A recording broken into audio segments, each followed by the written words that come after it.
Hello and welcome everybody to the Verdant Growth Daily, where we give you the news, tips, and tools you need to live eco, that is, environmentally conscious.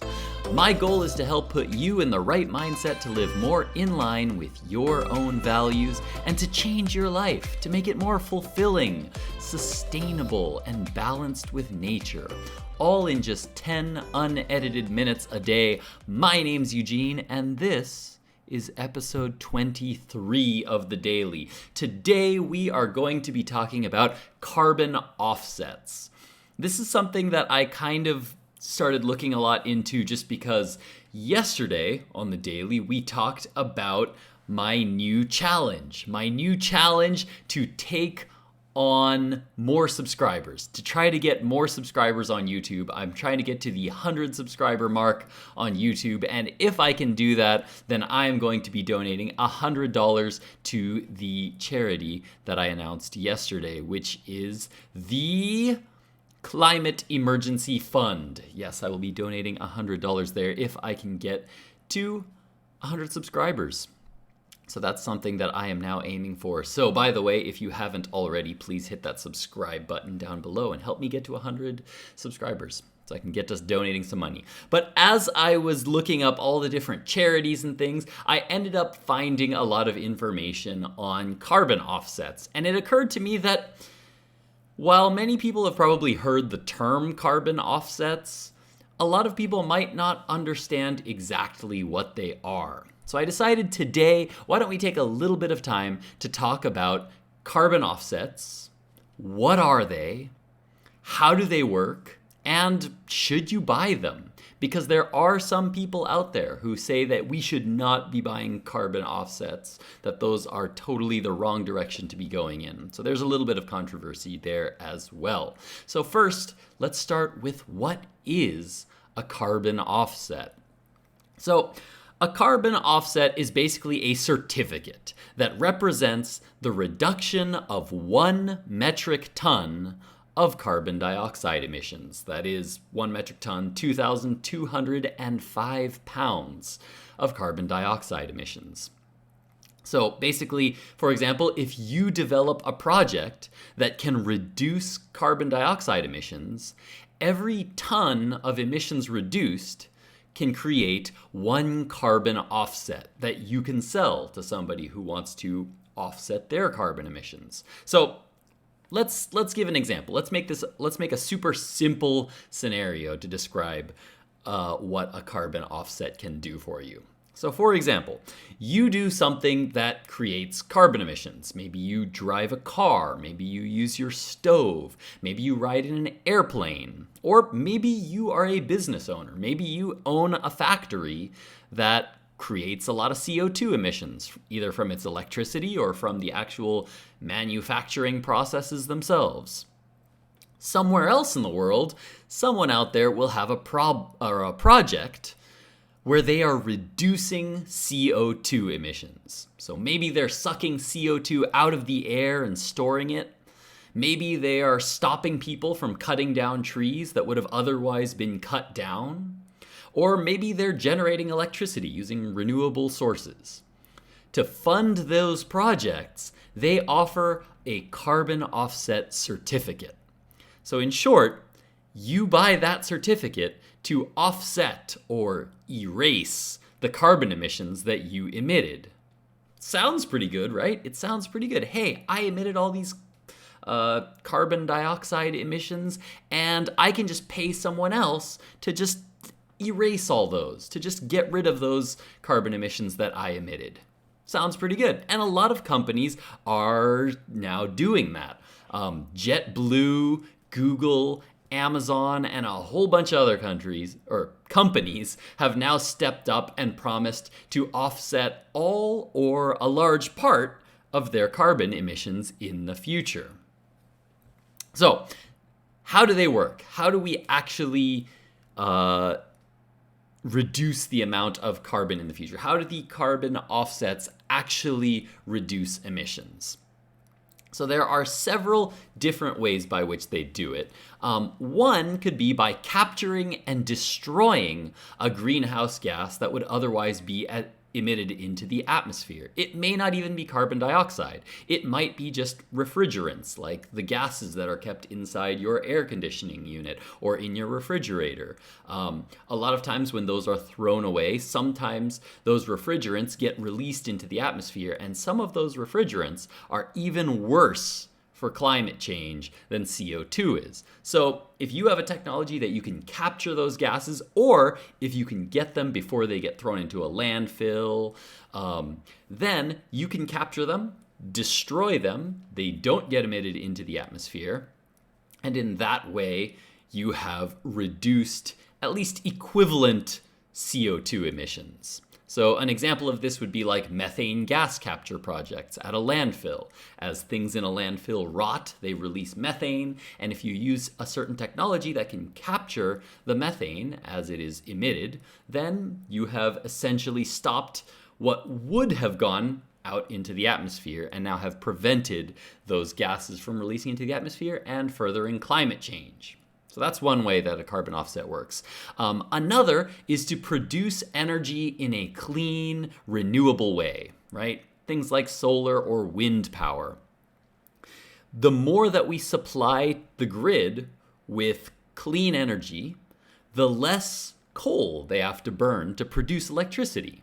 So every time people emit or use wind power or solar power to add electricity to the grid, it basically eliminates the carbon emissions that would have come from burning the fossil fuels. So a good example of that is wind power or solar power, right?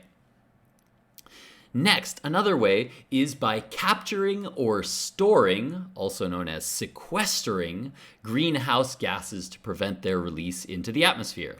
So the example of this would be something like a project that promotes trees. Maybe they grow more trees, or maybe they protect trees that would have been cut down. Maybe they're growing more in a place that maybe used to be, maybe rewilding an area or reforesting an area. And this kind of technology actually does pull the carbon actually out of the air. In this case, in my example's case, through trees, by growing trees, because trees are mostly made out of carbon that they have sucked out of the atmosphere.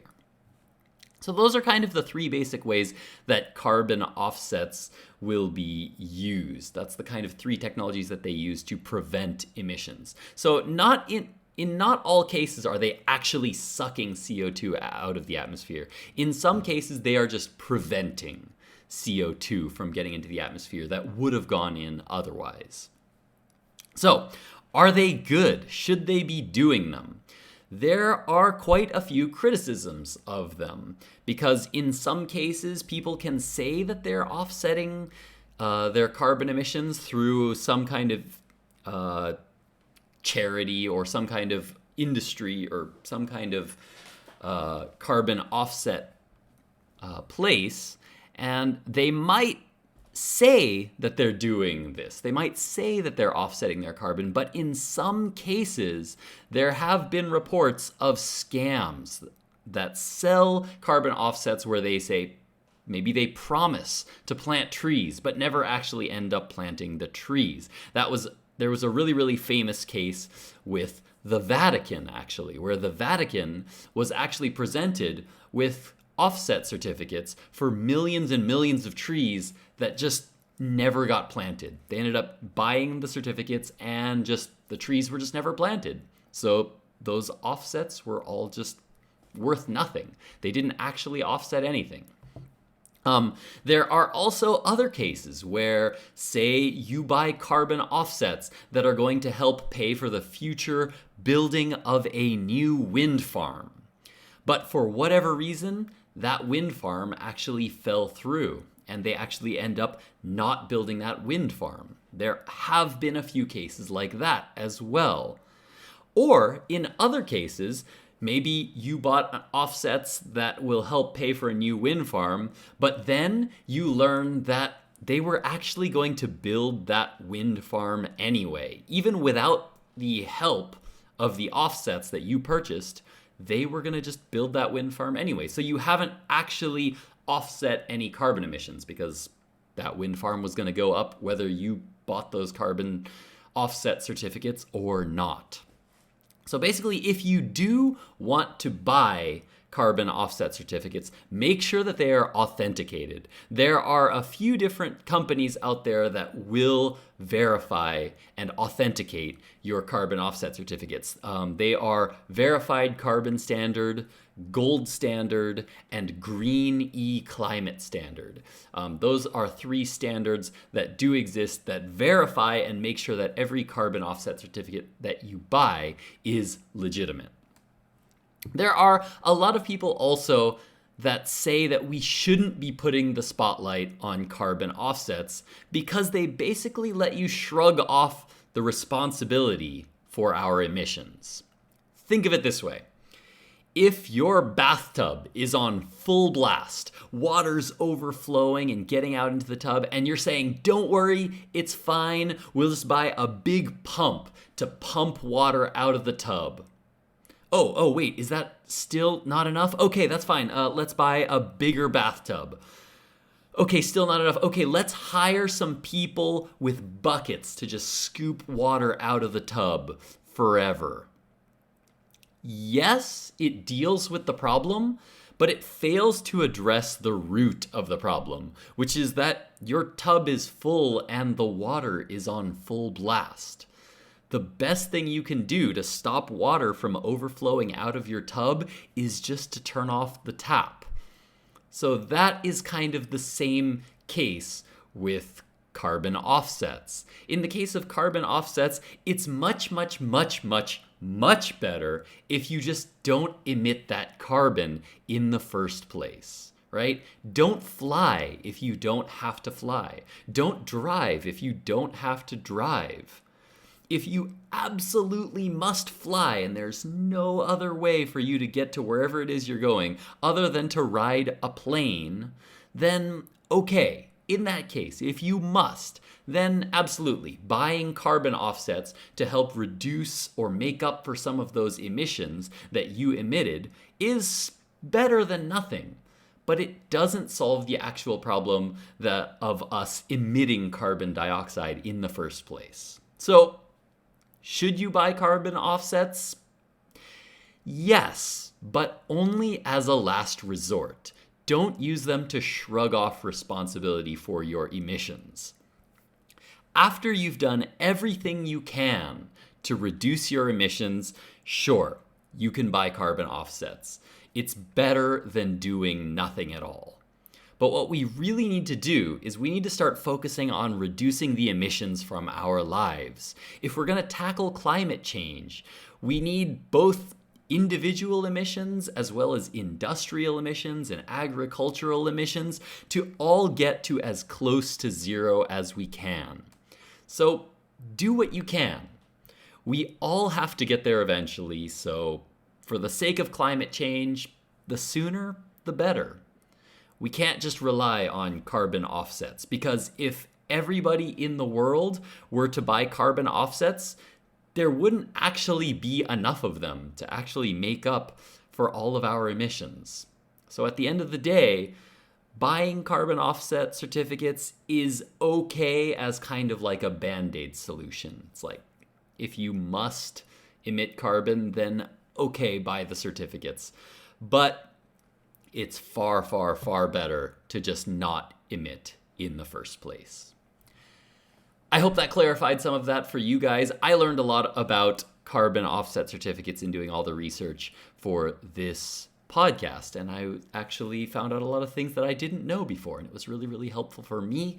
And so I hoped that that would also be very, very helpful for you guys as well. Thank you guys so much for watching and listening. As always, be sure to check me out at all of the social media places down in the description box below or on the screen. Be sure to hit the subscribe button to me here on YouTube as well as on whatever podcast platform you might be listening from. Also, be sure to find me on Twitter as I announce when I'm going to go live there. And then come join me. Come join me live and be sure to hit the notification bell on YouTube so that you can be sure that you get notified anytime I go live. then you can come on and join the conversation.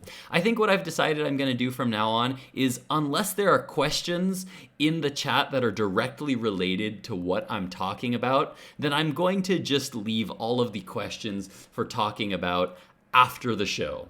So if you want to come and just chat to me about anything you want, if there's something that you wanted to talk to me about, you just want to ask me about how the weather is in Japan or what I'm doing recently, then by all means come on live, and once I stop recording, then I will chat for a little while. I'm usually on for another 15 or 20 minutes after I stop recording anyway. Thank you guys again so much for watching. I really, really appreciate all of you. We are getting closer and closer to my 100 subscribers. I am currently at 58 subscribers. Since yesterday, I gained 2.